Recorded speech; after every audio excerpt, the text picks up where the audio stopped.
Age of Empires fans, get ready. We've got essential information on the new game. I'm Falcon, and today on gameranx, everything you need to know about Age of Empires 4. Now, as you know, it's been over a decade since the last Age of Empires game. Unfortunately, this year we are getting the definitive edition of the original Age of Empires, so that's, well, frankly great. That's coming in October, and among other things, it has higher detail textures and 4K support. We knew about Age of Empires previously. We didn't know about 2 and 3 getting remastered, and we certainly didn't know a new game was coming, but it is. Who are you going to be in Age of Empires 4? The various scenarios you'll get to play in are ancient Rome, medieval Japan, and both North and South American scenarios, specifically the conquistadors as well as the British versus the Native Americans. And it will be coming, as far as we know right now, only to PC. It has not been talked about in terms of a console release, and if it came to consoles, it'd probably just be Xbox One, but there's no indication that that's the direction they're taking. Now, being the original creators of Age of Empires, Ensemble Studios has been basically gone since 2009. All of the developers have either left Microsoft and formed their own independent studios, or still work with Microsoft under other studios. This game is not going to be developed by them, obviously. Instead, Relic Entertainment, which is actually owned by Sega, who has recently made quite a big name for itself making great RTS games. Now,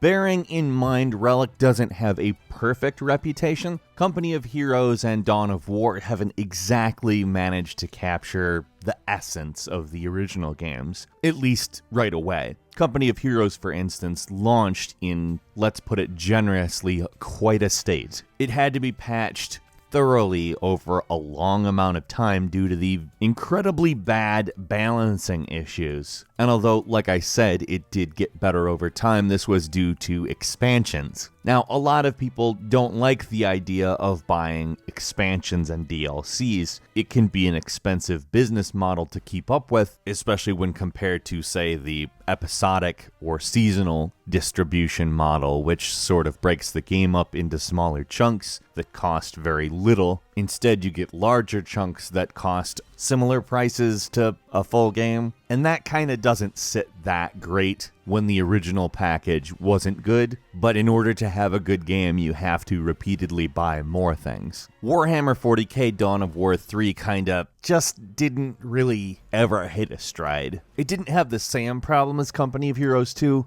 but there's a certain expectation from Relic, like cover systems, morale systems, destructible environments. Although I will be fair to them and say, with Dawn of War 3, they could have just rehashed number 2 and probably gotten similar criticism that they never actually did anything with the series, they just continually remade the same game. Because frankly, that happens a lot in the gaming industry. You see that with tons of franchises, not even just in RTS. Lots of people call lots of franchises very stale because that's all they do. But Dawn of War 3 wasn't exactly what I would call a wonderful revamp or anything like that. Now, here's the issue with Age of Empires 4. We don't know for sure that it's going to release like that, or if it's going to release incredibly big and wonderful and everything will be fine. The thing with Age of Empires is that Microsoft owns it. It's not owned by some third-party company, it's owned by one of the big companies.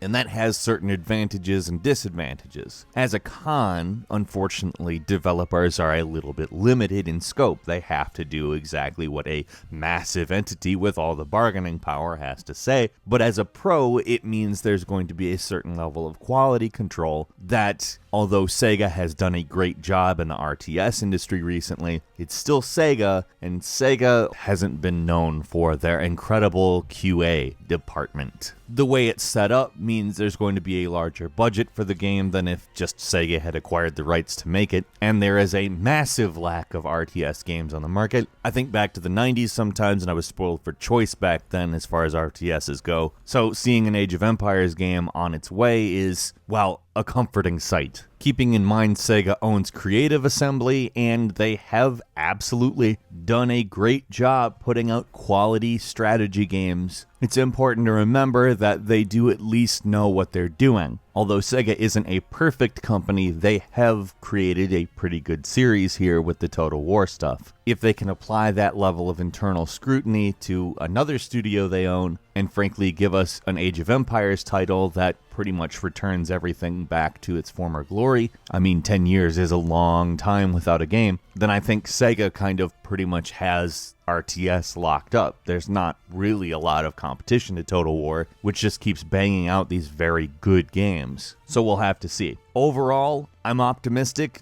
if not a little bit cautiously, but I think there's a decent chance that Age of Empires 4 is going to be the game we've been waiting for as fans of the series. What do you think? Are you excited for the game? Leave us a comment, let us know. If you like this video, please click like, and if you're not subscribed, now would be a great time to do so. We upload brand new videos every single day of the week, and the best way to see them first is, of course, a subscription. As always, we thank you very much for watching this video. I'm Falcon. You can follow me on Twitter @FalconTheHero, and we'll see you next time right here on gameranx.